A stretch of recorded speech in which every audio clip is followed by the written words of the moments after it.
IIM UPSC tuitions only in Tirumala IAS institute Chaitanyapuri. Call చేసి ఇప్పుడే join అవ్వండి. Welcome to Suman TV. పాకిస్తాన్లో రైలు హైజాక్ వెనుకున్న అసలు కథ ఏంటి? ఒకసారి ఆలోచిస్తే చాలా తీవ్రమైన విషాద గాథలు వినిపిస్తాయి. నిజానికి ఎక్కడైతే అణచివేత ఎక్కువగా మారుతుందో అక్కడ వ్యతిరేక ఉద్యమం విప్లవం మొదలవుతుంది. అటువంటి విప్లవమే Balochistan liberation army. Balochistan liberation army ఇప్పటిది కాదు, 1948 నుంచే ఈ ఆర్మీ బలూచిస్తాన్ విముక్తి కోసం పోరాటం చేస్తోంది. బలూచిస్తాన్ని పాకిస్తాన్ అక్రమంగా ఆక్రమించిందని, బలూచిస్తాన్లో ఉన్న వనరులను దోచుకుంటోందని, ఆ వనరులని సంరక్షించుకోవాలి అంటే బలూచిస్తాన్ని ప్రత్యేక దేశంగా ఏర్పాటు చేయాలనేది ఈ ఉద్యమం వెనుక ఉన్న అసలు కారణం. అంతేకాదు ఈ బలూచిస్తాన్ ఉద్యమానికి భారత్ మద్దతిస్తుందనే ఆరోపణలు చేస్తుంది పాకిస్తాన్ మొదటి నుంచి. నిజానికి బలూచిస్తాన్ ఇరాన్ ఆఫ్ఘనిస్తాన్ బార్డర్లో ఉంటుంది. అక్కడ బంగారం, లిథియం, అట్లాగే చమురు, గ్యాస్ నిల్వలు ఉన్నాయి. ఈ బంగారం, లిథియం, గ్యాస్ నిల్వలపైన చైనా కన్నేసింది. ఆ బంగారం, లిథియం, ఆ నిల్వల్ని, భూగర్భ నిల్వల్ని దోచుకోవడానికి చైనా ఓ పెద్ద కారిడార్ని నిర్మిస్తోంది. ఈ కారిడార్ నేపథ్యంలోనే బలూచిస్తాన్లో ఈ ఉద్యమం మొదలైంది. నిన్న బలూచిస్తాన్లోని క్వెట్టా నుంచి మొదలైన ప్రారంభమైన ట్రైన్ ఒక 17 సొరంగాలు దాటుకొని పెషావర్కు చేరుకోవాలి. ఈ రైల్లో దాదాపు 400 మంది ప్రయాణికులు ఉన్నారు.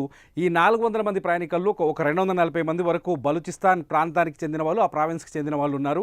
ఒక 182 మందిని వాటి బలూచిస్తాన్ ఏతర అంటే వాళ్ళు ఆర్మీ ఉన్నారు, అందులో పారామిలిటరీ వాళ్ళు ఉన్నారు, ప్రభుత్వ ఉద్యోగులు ఉన్నారు. వీళ్ళని ఈ 182 మందిని ఏదైతే బలూచిస్తాన్ లిబరేషన్ ఆర్మీ వాళ్ళని బందీలుగా పట్టుకుంది. మిగతా 102 మందిని భద్రతా సిబ్బంది విడిపించినట్టుగా మనకిప్పుడు సమాచారం అందుతోంది. ముఖ్యంగా ఈ బలూచిస్తాన్లో ఇంత పెద్ద ఘోరం జరగడానికి మొదటి కారణం ఏంటి అని ఒకసారి చూస్తే ప్రస్తుతానికి కనిపిస్తున్న అతిపెద్ద కారణం చైనా నిర్మిస్తున్న ఏదైతే కారిడార్ ఉందో, చైనా ఆ కారిడార్ నిర్మాణానికి వ్యతిరేకంగా ప్రస్తుతం అక్కడ తీవ్రమైన యుద్ధం కొనసాగుతుంది.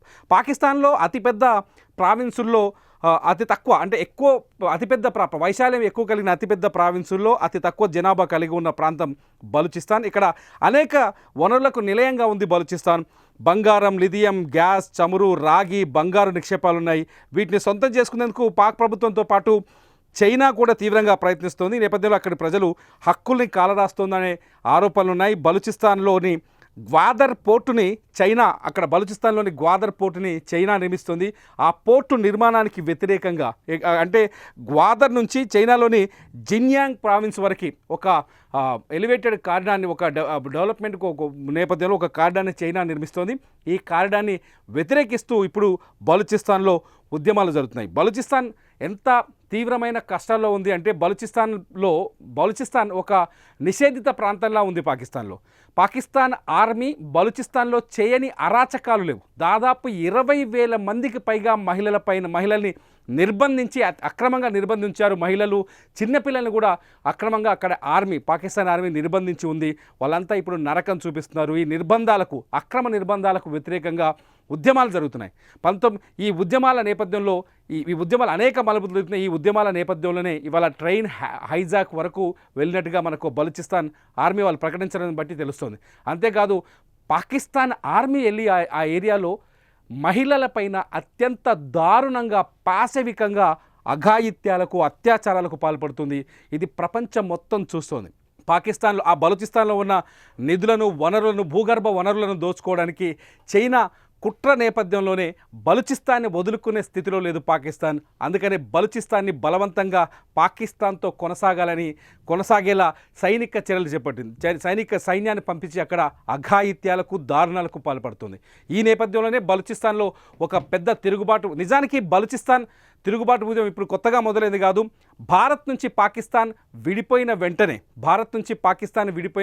1948లోనే పాకిస్తాన్ మాకొద్దు, ఈ స్వార్థపూరిత రాజ్యంలో మేము కలిసి ఉండలేమంటూ బలూచిస్తాన్ ప్రజలు నినదించారు. అంతేకాదు భారత్లో కలిసేందుకు వాళ్ళు అప్పట్లో ఆసక్తి చూపించారు. ఈ నేపథ్యంలో భారత్ బలూచిస్తాన్లోని ఉగ్రవాద కార్యకలాపాలకు, తిరుగుబాటు చర్యలకు భారత్ సహాయం చేస్తోందనే ఆరోపణలు పాకిస్తాన్ చేస్తూ వస్తుంది. నిజానికి భారత్తో సంబంధం లేకుండా అక్కడి అణచివేతకు గురవుతున్న బలూచిస్తాన్ ప్రజలే ఇవాళ ఆర్మీగా తిరుగుబాటు ఉద్యమాలు చేస్తున్నారు.